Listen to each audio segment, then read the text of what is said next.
What is up, world? Welcome back to Charge the Game podcast. I'll be your host here, Chuck, and we got to get right into this. Maverick Carter advising investors trying to form a $5 billion international basketball league per report. Now, why is this a big deal in my opinion? I'm not a LeBron James fan, but boy, does he put his team and his friends in position to be very well off, very successful, and he chose right in life. I gotta give him this, man. He chose right by his friends. He does right by his friends.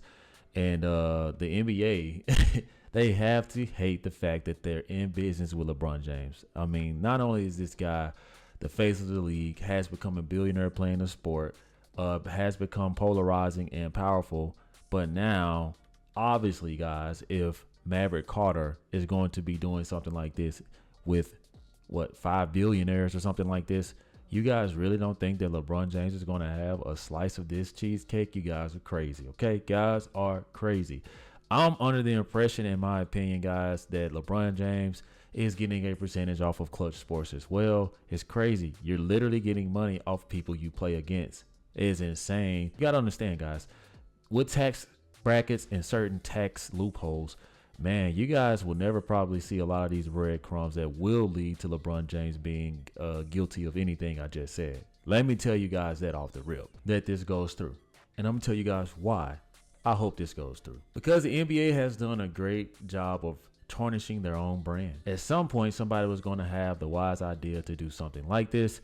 And Maverick Carter jumps on this right away to get things going. And I got to say, guys, I respect the hustle. And I think that this should bring a lot of situational awareness to Adam Silver and all of those 30-some odd owners in the NBA. Now look at this, guys. Maverick Carter, longtime close friend and business partner of LeBron James, is an advisor to a group of investors looking to form an international basketball league, per Bloomberg. The investors are seeking $5 billion from private capital sources to create a league of 6 men's and 6 women's basketball teams that will tour around the globe across different cities to play. In my opinion, guys, I don't know if this will be successful or not.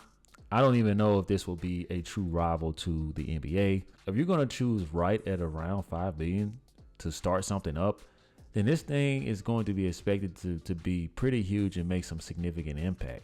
But you also got to think about all the other leagues that are going around right now. The G League is one. You got the big 3, and I think there are probably 2 other low-end level type of leagues, that have their own type of seasons. So this would be interesting. It says there aren't many details yet, but Singapore has been pinned as one of the cities where games will take place. The teams will rotate through cities, staying in each spot for 2 weeks. James is said not to be an investor in the venture. Well, of course, LeBron James is supposed to come out and say this when he has his hand in the NBA bucket.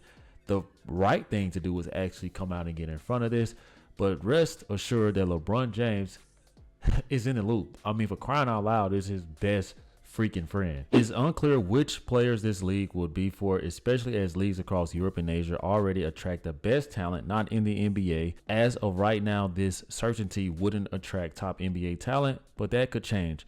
One way this could rival the NBA at some point is a possibility for players to get equity. One way this could rival the NBA at some point is the possibility for players to get equity in the league, allowing them to make even more money. And that itself is a game changer. If you're going to allow players to receive 100% equity of, their own branding and whatnot, then this could potentially turn the heads of a lot of players. But the NBA is such a gold standard until it's not. I mean, hey, anything is possible, guys. I mean, things change. Before our time, we heard of the ABA, and I think it was about 4 or 5 teams that the NBA also took from the NBA during the Great Migrate or whatnot. I don't necessarily know all of the history behind that, but I'm just saying, guys, things could change. And, man, LeBron James always being. I'm telling you guys, I'm not a LeBron James fan. But I can't sit and act like that this guy isn't a strategic chess player, man. This guy does it. He is also always 10 steps ahead. And stuff like this creates more power and leverage for LeBron. I mean, imagine being around LeBron James and this guy has his hands in so many different pots to where he'll naturally be unfazed about a lot of things. And this is why he's able to run organizations into the ground the way that he does.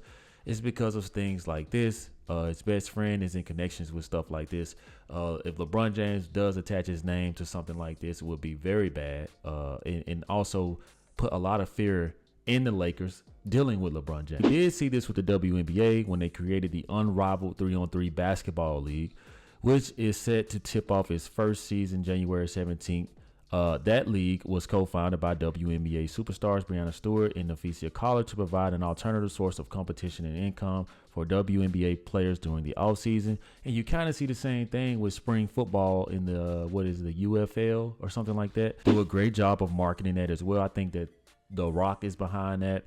But you guys see that the talent there is pretty good on certain teams, and you see a lot of the players that the NFL then looks at in draft. They'll draft players from that. So it's opportunity from all of this is what I'm getting at. So what do you guys think about Maverick Carter, LeBron James' best friend, starting an unrivaled league, potentially to be a rival to the NBA? Let me know what you guys think. Drop those comments in the comment section, guys. I'll see you in the next one.